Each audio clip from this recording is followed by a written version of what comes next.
We did do a presentation similar to this last year. Some of you may have been here, new ones also.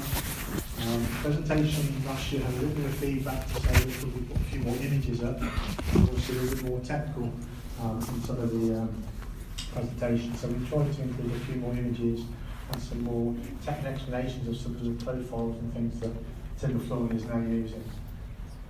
So my able assistant Ash is going to take you through the computer scenario, because I'm a dinosaur, I can't use computers. Give me a lump of wood and some tools, I'm fine. But Ash, you've got a clicker there? Yeah. Okay, so go back one. Can you go back one, please? Yeah. Okay, so to give you an overview, that's essentially what the hour is going to consist of, broken down into those major subjects.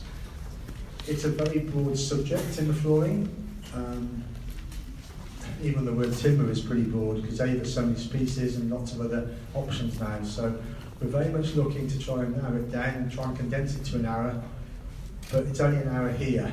We're here 24/7 in and around Brisbane and the suburbs and further afield. So we're here at your disposal to help. Although we are an independent company, a lot of people do ring us for advice for the time that we've been in the industry. We do have a lot of knowledge internally. It's not all me.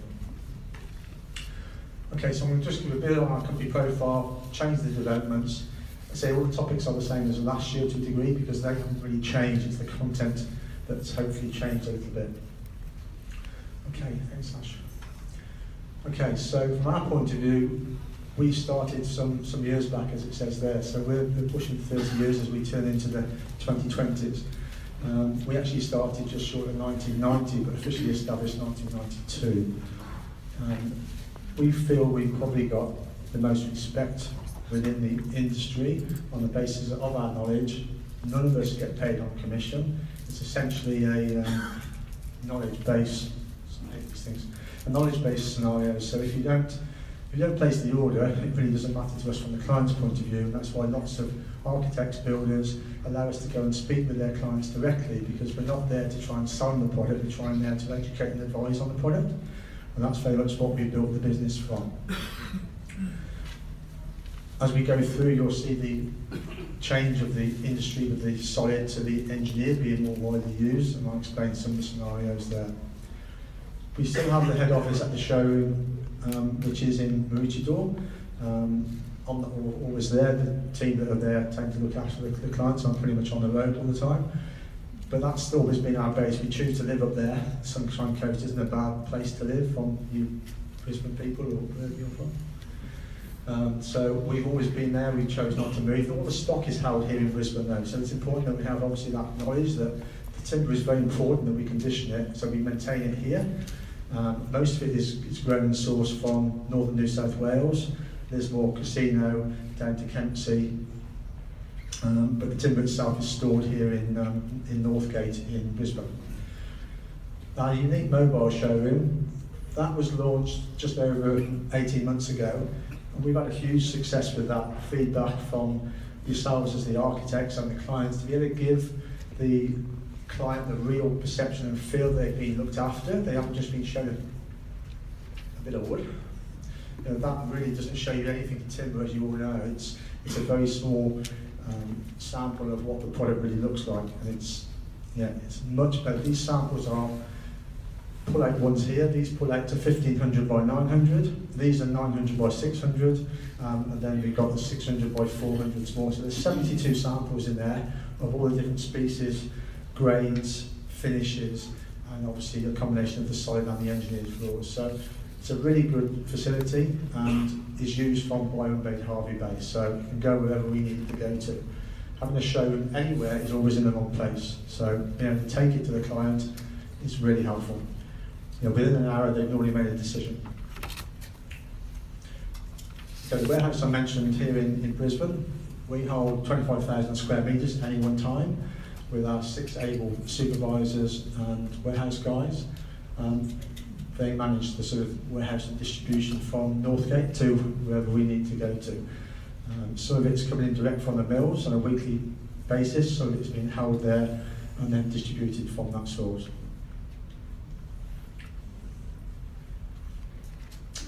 Okay, so services, as I said, cover most of certainly South East Queensland. We do go down into northern New South Wales and right over the border.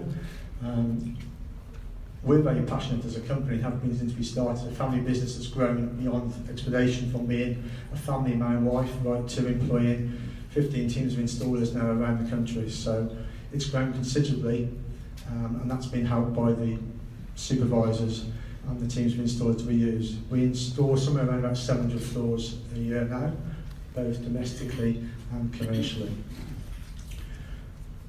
This is a thing we always put into our presentation, because the 7-year warranty is something that we started when we first came into the industry. As carpenters, builders ourselves, we always felt it was very poor of any suppliers to not give the builder the support.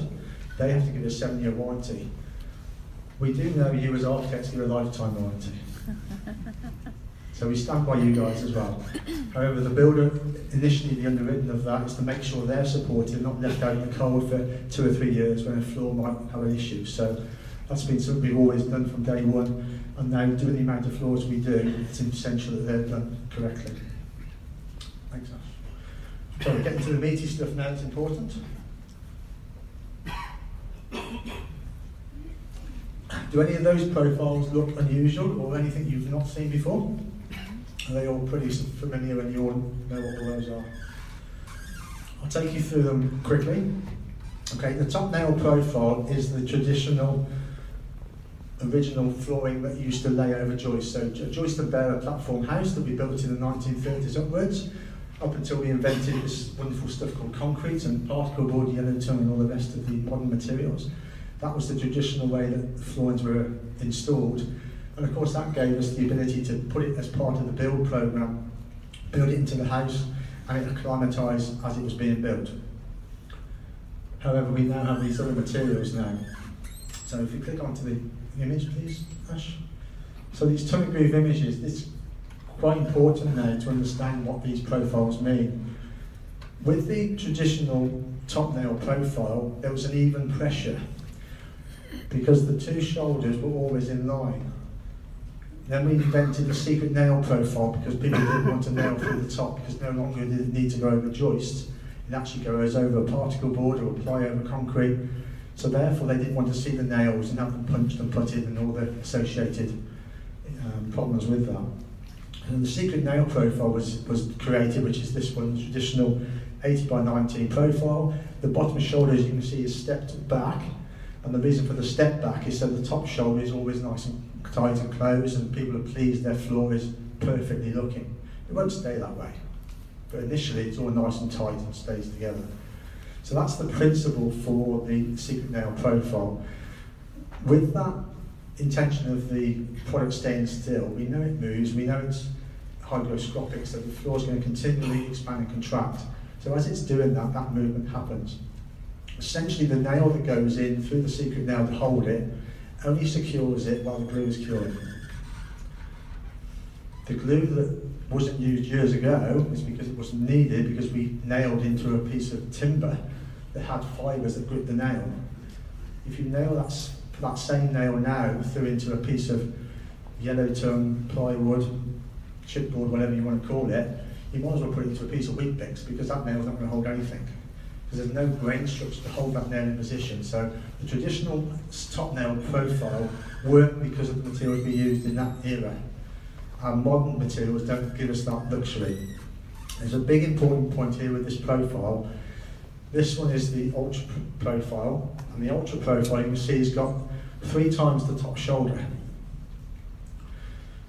What happens when the floor comes under pressure is this top shoulder that's tight comes under severe pressure, which tries to close this gap here. And you've probably all heard of the word peaking.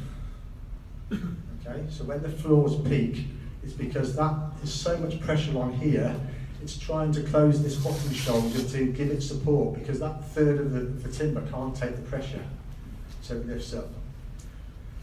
By increasing this top shoulder to 12 millimeters rather than the traditional 5, we've made a huge impact on the stability of the floor. Not everybody has the access to this profile, because we developed this profile with one of our mills down in Lismore some years ago. it can only be used generally through ourselves because we developed the profile for that reason. So if you've got a customer that doesn't want timber flooring because they don't want a peaking floor, they've had floors before that peak, that profile will not peak. It will push out whatever's in its way, mind, it will grow, and it will take no prisoners, it will push out whatever's in its way because there is no peaking to take any of the release. So there's a downside, but if you manage the expansion correctly, it's a good side. So that large shoulder is a very important development in the industry, which is available through QTF. Coming back to the bottom shoulder, that now, from this profile to that profile, although it's 21mm thick rather than 19, that is not structural. So that can't go over joists. The reason for that is we've reduced the size of this and the size of the bottom shoulder. So with this being evenly distributed, that joint, tongue and groove joint, spreading over joists, is perfectly safe and it's structurally sound. But if you've only got a very small tongue and groove location point, there's no structural capability there. So you can't use that profile on a joist in bearer's house, it has to be over a solid platform. Okay, Ashley.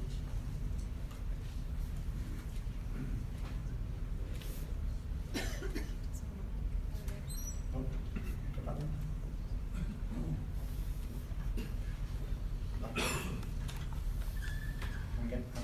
there. Okay, so here we've actually got a 19mm profile and a 14mm profile. So this is the 14mm profile and the 19mm profile. Still tongue and groove, made exactly the same way, but the 14mm tends to be much straighter than the 19mm in regards of its warping and twisting because it goes through a straight line cutter. We also produce more floors out of less trees because we're only using 14mm timber, not 19mm timber. Again, because it's 14, that makes it non-structural. However, everybody always asks this obvious question, I don't want a 14mm floor because I want to be able to stand my floor 3 or 4 times. That has a larger top shoulder than this one. So you can actually stand the 14mm more times than you can the 19mm, which blows most people away as non-professionals because they instantly think they're buying a lesser product. There's 2 advantages: A, the amount of timber we can produce, or floors we can produce over the same amount of trees. Essentially, from the industry's point of view, that's a big part. But also, we've got less timber for movement. We all know that this timber, the size of the section, gives a huge impact on the movement.